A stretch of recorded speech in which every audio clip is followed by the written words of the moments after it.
This conference will now be recorded. बिस्मिल्लाहिर्रहमानिर्रहीम। अस्सलाम वालेकुम डियर स्टूडेंट्स, उम्मीद है आप खैरियत से हैं। आज के लेक्चर का टॉपिक है ड्यूटीज ऑफ डायरेक्टर्स।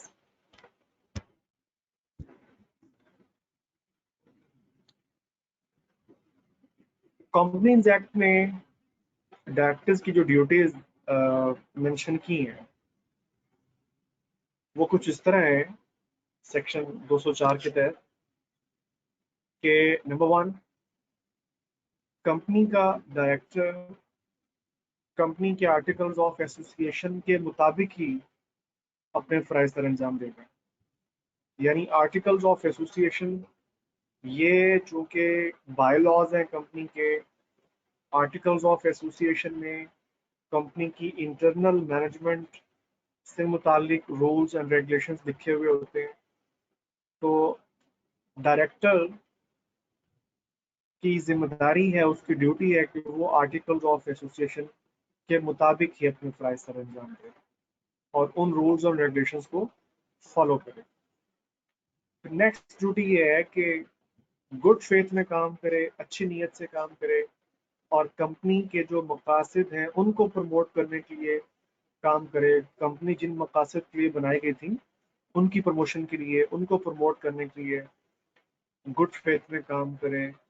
और इसी तरह जो कंपनी के मेंबर्स हैं एज अ होल, मजमूई तौर पे तमाम मेंबर्स के बेनिफिट के लिए काम किया जाए, कंपनी के बेस्ट इंटरेस्ट में काम करे, ये डायरेक्टर की ड्यूटी है।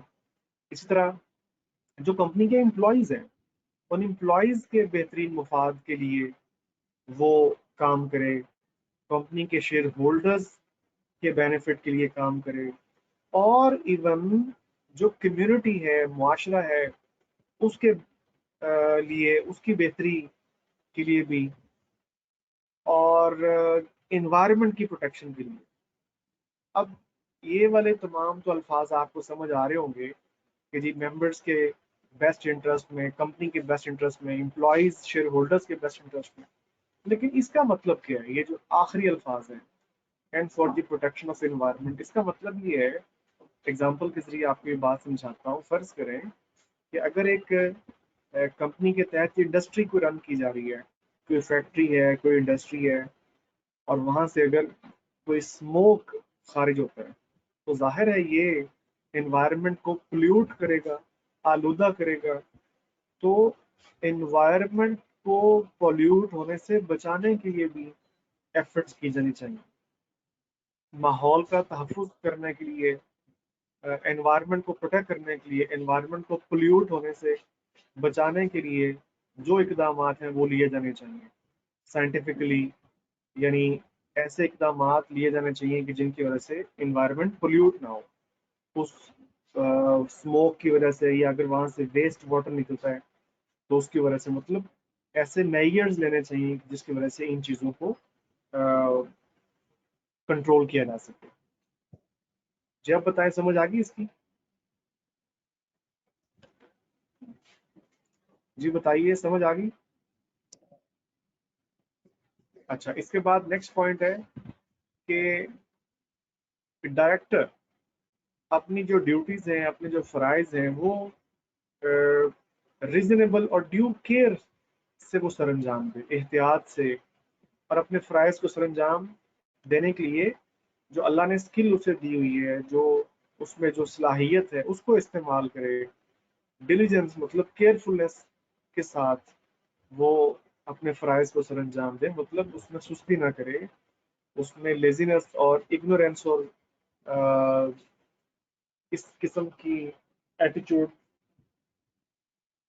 वो शो ना करे, बल्कि डिलीजेंटली, केयरफुली, मोहतात होके, स्किल इस्तेमाल करके, अक्ल शऊर का इस्तेमाल करके वो अपने फ़राइज़ सर अंजाम दें। बल्कि आगे ये अल्फाज आए गए हैं, इंडिपेंडेंट जजमेंट। इसका मतलब है कि हर डायरेक्टर अपनी सेंस इस्तेमाल करे। मतलब ऐसा नहीं कि दूसरे को देख के या दूसरों से हर काम उससे पूछ पूछ के भी। अल्लाह ने आपको भी एक शऊर दिया है, एक अक्ल से नवाजा है। तो अपनी ड्यूटीज को परफॉर्म करने के लिए आप उस सेंस को इस्तेमाल करें, उस शऊर को, उस विजडम को इस्तेमाल करें जो आप में मौजूद है। ये है इंडिपेंडेंट जजमेंट। ओके हो गया जी। अच्छा, इसके बाद नेक्स्ट पॉइंट है कि a director of a company shall not involve in a situation, कोई भी डायरेक्टर अपने आप को कभी ऐसी सिचुएशन में इन्वॉल्व ही ना करे, चाहे डायरेक्टली चाहे इनडायरेक्टली, कि जहां कोई कॉन्फ्लिक्ट ऑफ इंटरेस्ट आ रहा हो। मतलब एक तरफ कंपनी का मुफाद है, एक तरफ उस डायरेक्टर का जाती मुफाद है। अब ये बात अगर मैं आप लोगों से भी पूछूं तो मेरे ख्याल आप लोग भी यही जवाब देंगे कि कंपनी के मुफाद को प्रेफर करना चाहिए। पहली तो बात है कि कभी किसी ऐसी सिचुएशन में अपने आप को इन्वॉल्व ही ना करें जहाँ पे कॉन्फ्लिक्ट ऑफ इंटरेस्ट आ रहा हो। ठीक है जी। इसके बाद नेक्स्ट पॉइंट है कि कभी कोई डायरेक्टर कोई अनड्यू गेन या अनड्यू एडवांटेज गेन ना करे और ना ही अनड्यू एडवांटेज गेन करने की कोशिश करे। कोई अनड्यू गेन या अनड्यू एडवांटेज ना अचीव करे, ना अचीव करने की कोशिश करे। ठीक है, ना अपने लिए, ना अपने रिलेटिव्स में से किसी के लिए। और इवन अगर ये डायरेक्टर किसी फर्म में पार्टनर है तो इवन उस फर्म के पार्टनर्स के लिए भी कंपनी से कोई नाजायज फायदा हासिल ना करे, या इवन जो उसकी एसोसिएट्स हैं कंपनी की उसके लिए भी। ठीक है। और अगर कभी कोई डायरेक्टर गिल्टी पाया गया कि उसने कोई अनड्यू गेन अचीव किया है या अनड्यू एडवांटेज उसने अचीव किया है अपने लिए या अपने किसी रिलेटिव के लिए, तो अगर वो इसका गिल्टी पाया गया तो वो फिर लायबल होगा कानून के मुताबिक to pay an amount equal to that gain और टू द कंपनी। तो जितना गेन उसने किया है वो अमाउंट वो कंपनी को अदा करेगा। एक एग्जांपल के जरिए ये बात हम समझने की कोशिश करते हैं। जैसे एक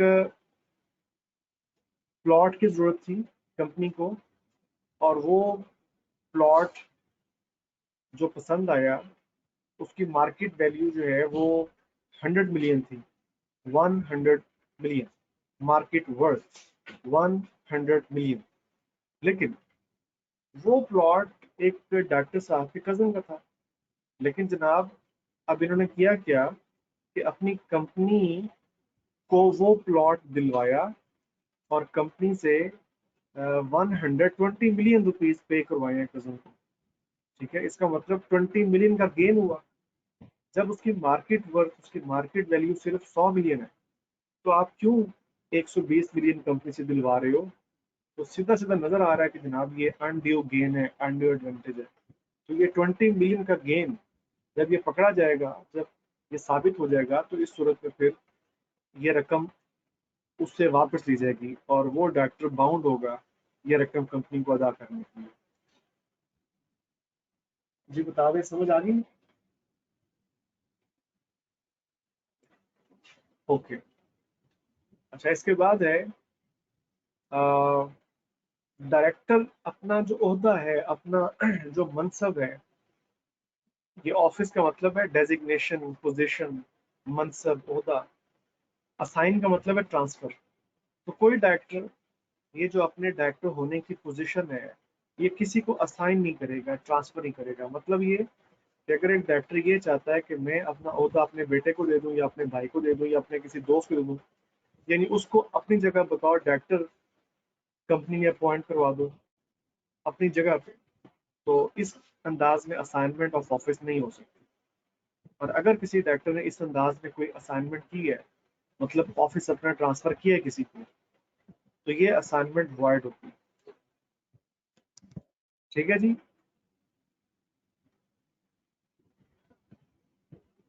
अच्छा, इसी तरह ये जो लास्ट पॉइंट है, इसमें ये लिखा हुआ है कि ये जो ऊपर ड्यूटीज आपने पढ़ ली है, ये तो चलें ड्यूटीज वन बाय वन करके एक एक ड्यूटीज हमने पढ़ ली है, लेकिन कमीशन चाहे तो कुछ और ड्यूटीज भी प्रोवाइड कर सकता है। कमीशन कह सकता है कि अच्छा जी ये काम करना भी डायरेक्टर्स के फ़राइज़ में शामिल है और ये रोल भी प्ले करें डायरेक्टर्स। तो अगर कमीशन कुछ और ड्यूटीज़ प्रोवाइड करना चाहता है या कोई रोल सजेस्ट करना चाहता है कि जो डायरेक्टर्स परफॉर्म करें, तो कमीशन वो स्पेसिफाई कर सकता है, बता सकता है। तो फिर उन ड्यूटीज़ को परफॉर्म करना भी लाजिम हो जाएगा डायरेक्टर्स के लिए। ठीक है। अच्छा, इसके बाद है ब्रीच एंड रेटिफिकेशन। लफ्ज ब्रीच का मतलब होता है वायलेशन और रेटिफिकेशन का मतलब होता है सब्सीक्वेंट अप्रूवल। पहले तो ये मीनिंग्स आप लोग जान लेना। ब्रीच मतलब वायलेशन और रेटिफिकेशन का मतलब सब्सीक्वेंट अप्रूवल। अच्छा, ये मीनिंग्स जानने के बाद अब हम ये पॉइंट पढ़ते हैं। ये पॉइंट क्या है, पॉइंट डिस्कस करते हैं। देखिए, अगर किसी डायरेक्टर ने कंपनी के आर्टिकल्स ऑफ एसोसिएशन की वायलेशन करते हुए या कंपनी की कोई या बोर्ड ऑफ डायरेक्टर्स की कोई पॉलिसी या बोर्ड ऑफ डायरेक्टर्स का कोई डिसीजन वायलेट करते हुए कोई भी ब्रीच ऑफ ड्यूटी की है या कोई डायरेक्टर डिफॉल्ट का मुर्तकिब हुआ है या किसी डायरेक्टर ने नेग्लिजेंस की है, ठीक है, तो ठीक है जी, उसने ब्रीच ऑफ ड्यूटी वगैरह कर दी, लेकिन कानून हमें ये कहता है कि उसकी उस ब्रीच ऑफ ड्यूटी वगैरह को रेटिफाई भी किया जा सकता है, यानी उसकी अप्रूवल भी दी जा सकती है। लेकिन कैसे? कंपनी की जनरल मीटिंग में स्पेशल रेजोल्यूशन पास कर। मतलब अगर किसी डायरेक्टर ने अपने इख्तियार से तजावुज किया है, मिसाल के तौर पर रिस्ट्रिक्शन थी कि जनाब के 100 पीसेस से ज़्यादा का को बेचने का कॉन्ट्रैक्ट कोई एक डायरेक्टर नहीं कर सकता, और एक डायरेक्टर ने मिसाल के तौर पे 120 पीसेस बेचने का कॉन्ट्रैक्ट कर लिया। जस्ट एक सिंपल सी मिसाल दे रहा हूँ आपको समझाने के लिए। तो अगरचे उसने ये ब्रीच ऑफ ड्यूटी किया, उसने एक्सीड किया है, लेकिन अगर स्पेशल रेजोल्यूशन के जरिए उसके इस अमल को रेटिफाई कर दिया जाए तो रेटिफिकेशन की जा सकती है, मतलब अप्रूवल भी की जा सकती है। तो उस केस में फिर ये डायरेक्टर जो है, ये फिर इसकी बचत हो जाएगी और इसके ऊपर कोई जिम्मेदारी नहीं आएगी और ये गिल्टी वगैरह फिर तस्वुर नहीं किया जाएगा उस वक्त। और अगर रेटिफिकेशन ना की जाए स्पेशल रेजोल्यूशन के जरिए, तो फिर जो भी इसने ब्रीच ऑफ ड्यूटी की है, तो ये फिर उसका गिल्टी कंसिडर किया जाएगा। ठीक है जी। अच्छा, इसके बाद है compliance with the code of corporate governance. Compliance with का मतलब होता है फुलफिल करना, पैरवी करना, पूरा करना, अबाइड बाय करना। ठीक है। और कोड ऑफ कॉर्पोरेट गवर्नेंस का मतलब है कि वो रूल्स एंड रेगुलेशंस के जिनसे कंपनी की जो मैनेजमेंट है, जो कंपनी का बिजनेस है, वो बेहतर अंदाज में रन किया जा सकता है। तो ऐसे रूल्स एंड रेगुलेशंस को हम कोड ऑफ कॉर्पोरेट गवर्नेंस कह सकते हैं। अब ये कोड ऑफ कॉर्पोरेट गवर्नेंस ये कमीशन प्रोवाइड कर सकता है। ठीक है।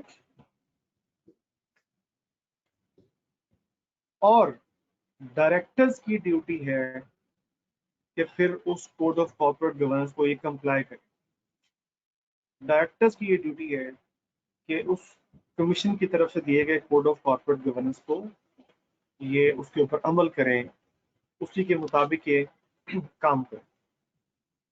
So duty of the directors to act in line with code of good corporate governance practices. तो डायरेक्टर्स की जिम्मेदारी है कि उसके ऊपर अमल दरामद करें भी और करवाएं भी। जी बता दें, बात समझ आ गई?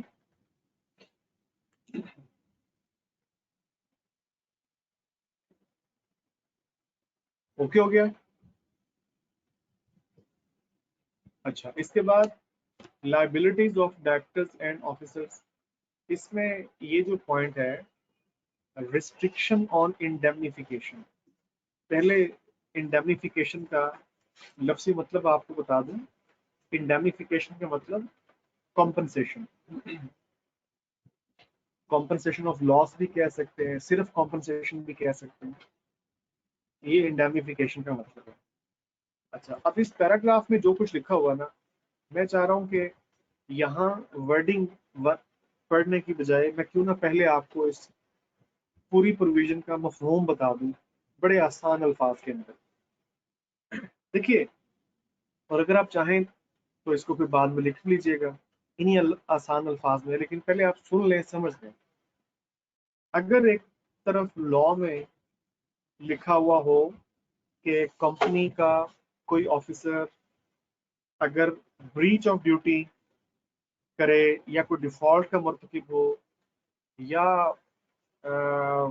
उसने कोई नेग्लिजेंस वगैरह की है, तो अगर एक दफा एक तरफ लॉ में ये लिखा हुआ है कि इनमें से कोई भी काम करने की सूरत में वो डायरेक्टर गिल्टी कंसिडर होगा, अगर लॉ में लिखा हुआ है कि इनमें से कोई भी काम करने की सूरत में वो डायरेक्टर गिल्टी कंसिडर होगा, तो फिर अगर दूसरी तरफ कंपनी में आर्टिकल्स ऑफ एसोसिएशन में या किसी ऑफिसर या कंपनी के ऑडिटर के साथ कॉन्ट्रैक्ट में कोई ऐसी प्रोविजन लिख दी हो कि जिसके तहत उस अफसर को एग्जेम्प्ट करार दिया गया हो उस ब्रीच ऑफ ड्यूटी वगैरह से, ठीक है, तो ये तो क्लियर लॉ की वॉयलेशन है ना फिर, ठीक है। तो इस सूरत में वो जो भी प्रोविजन चाहे आर्टिकल्स में लिखी होगी चाहे कॉन्ट्रैक्ट में लिखी होगी, तो वो प्रोविजन फिर वॉइड कंसिडर की जाएगी, क्योंकि कानून की खिलाफ वर्जी करते हुए कोई भी प्रोविजन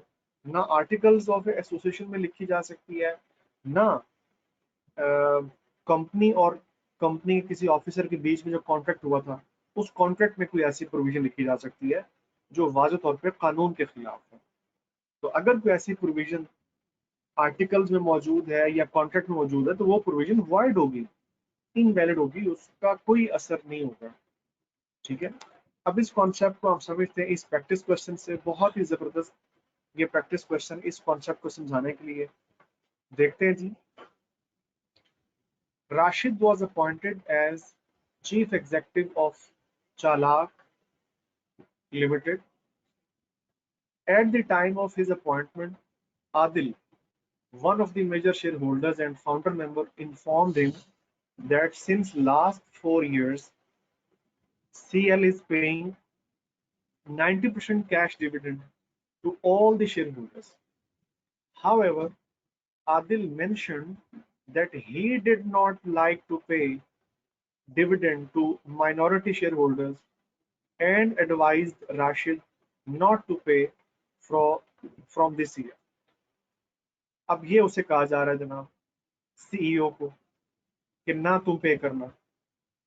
राशिद ने आदिल को बताया कि कंपनीज एक्ट की प्रोविजन के मुताबिक जनाब चीफ एग्जेक्टिव जो है shall be punishable with imprisonment that may extend to 2 years, यानी चीफ एग्जेक्टिव को सजा हो सकती है कैद की जो कि 2 साल तक जा सकती है, और प्लस उसको फाइन हो सकता है जो कि 5 मिलियन रुपीस तक हो सकता है अगर डिविडेंड पे ना किया गया जो टाइम पीरियड स्पेसिफाइड है उस टाइम पीरियड के अंदर अंदर। तो चीफ एग्जेक्टिव को जिम्मेदार करार दिया जाता है और उसको सजा हो सकती है जो भी मैंने बताई आपको, ठीक है। अब राशिद जिसको चीफ एग्जेक्टिव अपॉइंट किया जा रहा था इसने बताया है उसको आदिल को, ठीक है, कि कानून में ये लिखा हुआ है। लेकिन आदिल ने क्या किया, उसने राशिद को प्रपोज किया कि ऐसा करते हैं कि कॉन्ट्रैक्ट साइन करते हैं, यानी कंपनी का तुम्हारे साथ कॉन्ट्रैक्ट कर लेते हैं in which it will be clearly indicated that Rashid will be indemnified against all sort of liabilities if any imposed on him due to non-payment of dividend to the minority shareholders of CL। तो contract में जनाब ये लिख दिया गया कि आपको indemnify किया जाएगा, आपको कॉम्पनसेट किया जाएगा अगर अगर आपके ऊपर कोई जिम्मेदारी आ गई थी। अब ये कॉन्ट्रैक्ट जो है ये 28 मार्च 2020 को साइन किया गया, ठीक है। अब सवाल ये है कि इज दिस कॉन्ट्रैक्ट वैलिड। इससे पहले कि मैं आपको जवाब दूं, आप जरा खुद से बताएं सोच के, क्या ये कॉन्ट्रैक्ट वैलिड होगा, बताइए।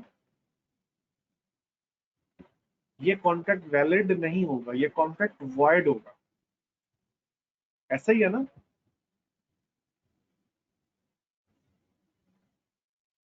ये कॉन्ट्रैक्ट क्या होगा, वॉइड होगा, ठीक है।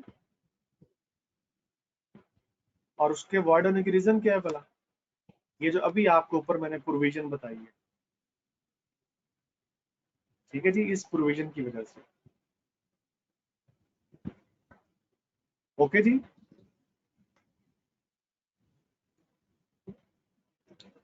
अच्छा, अब एक एक्सेप्शन भी है इस पॉइंट की।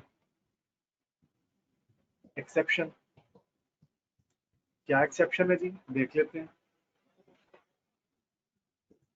अच्छा, इसका भी मैं ऐसे करता हूँ कि पहले आपको मफहूम बता देता हूँ इस पूरे पैराग्राफ का, ठीक है, जिससे ये पैराग्राफ समझना आसान हो जाएगा। जरा इस पूरे पैराग्राफ में लिखी हुई बात का मफहूम जरा पहले गौर से सुन लें, और फिर चाहे इसको आप नोट कर लीजिएगा अपनी नोटबुक के ऊपर। अगर कंपनी के किसी डायरेक्टर, चीफ एग्जीक्यूटिव या किसी भी ऑफिसर के खिलाफ कोर्ट में कोई मुकदमा चल रहा हो, जिसको जिस मुकदमे को डिफेंड करते हुए उस डायरेक्टर या चीफ एग्जीक्यूटिव या ऑफिसर पे कोई लाइबिलिटी आ गई हो, किस किस्म की लाइबिलिटी, अभी ये प्रैक्टिस क्वेश्चन हम सॉल्व करते हैं तो इसमें आपको ये समझ आ जाएगा।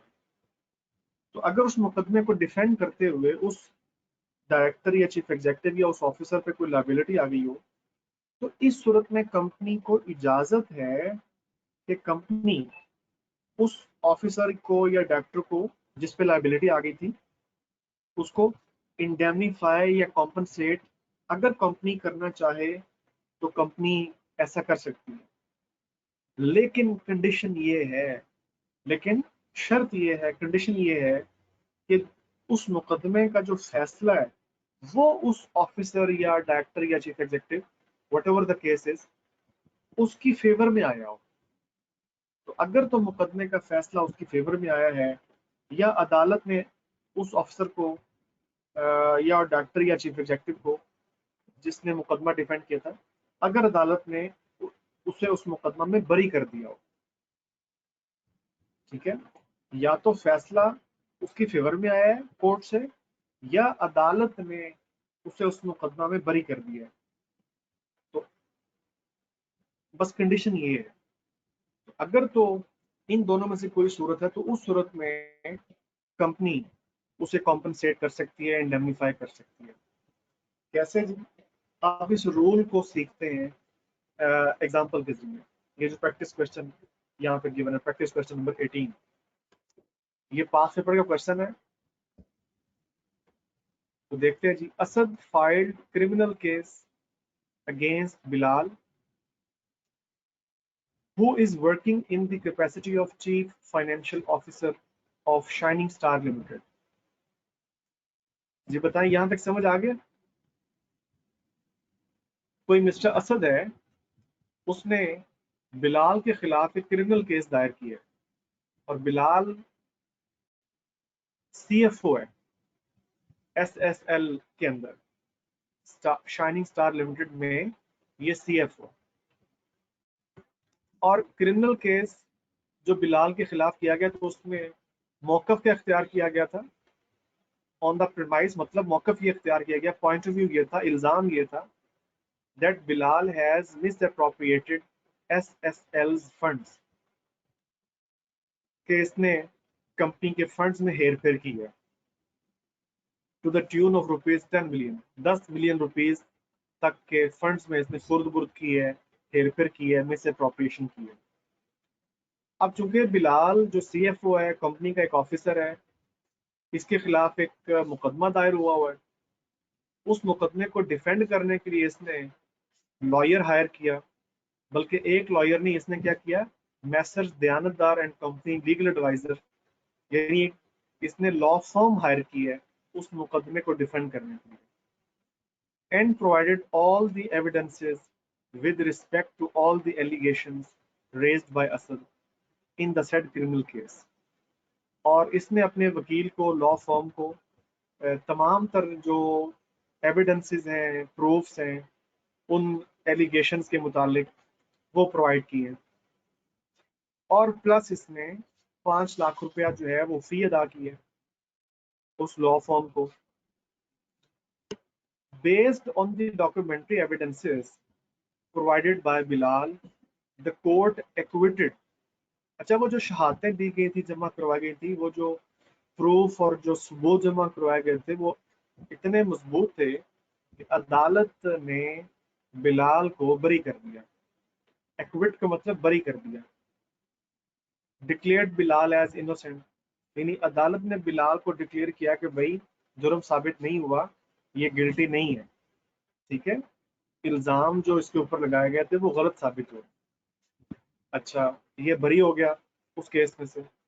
अब बिलाल ने कंपनी की मैनेजमेंट को रिक्वेस्ट की कि इसे इंडेमनीफाई किया जाए, इसे 5 लाख रुपए अदा किए जाए जो इसने लॉयर्स को अदा किए थे एज फी। ठीक है, और इसने कंपनी को इनवॉइस दे दी है सबूत के तौर पे उन उन 5 लाख रुपए की। सो अब सवाल है कि can SSL indemnify Bilal in above situation? जी, इससे पहले कि मैं जवाब दूं, आप जरा जवाब दें, मुझे गेस करें क्या आंसर होगा। क्या कंपनी इंडेमनीफाई कर सकती है बिलाल को इस केस में, कॉम्पनसेट कर सकती है? जी बिल्कुल, कंपनी इंडेमनीफाई कर सकती है, कंपनी कॉम्पनसेट कर सकती है। ठीक है, क्योंकि अभी अभी हमने रूल पढ़ा कि जनाब अगर तो उस मुकदमे का फैसला उस अफसर की फेवर में हुआ हो या अदालत ने उस ऑफिसर को उस मुकदमे में बरी कर दिया हो, तो उस सूरत में कंपनी इंडेमनीफाई कर सकती है। ठीक है, तो इस केस में आप देखें, इस प्रैक्टिस क्वेश्चन में बिलाल को अदालत ने बरी किया है, एक्विट किया है। ठीक है जी,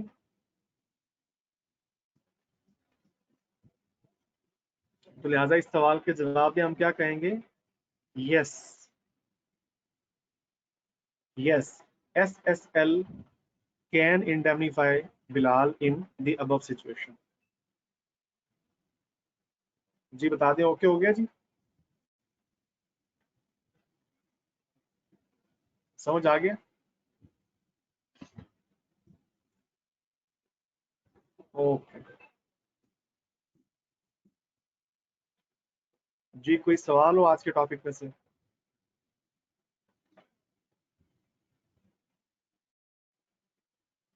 एनी क्वेश्चंस? जी करें क्वेश्चन।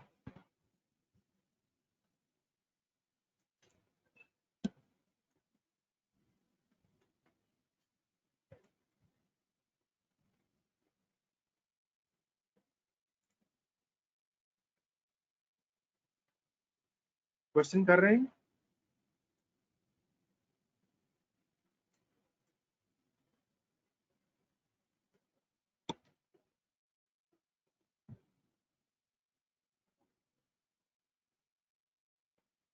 जी, ये जो आप कह रहे हो ना कि अगर कोई डायरेक्टर किसी और कंट्री में चला जाए और अपनी जगह किसी और को अपॉइंट कर जाए, तो ये असाइनमेंट नहीं कहलाती, इसे हम ऑल्टरनेट डायरेक्टर कहते हैं, जिसके बारे में भी आप पढ़ेंगे।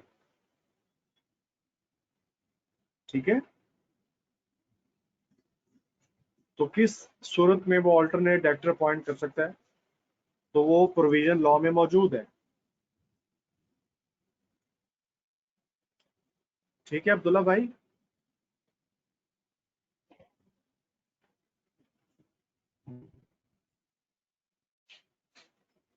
वो प्रोविजन अभी डिस्कस होनी है।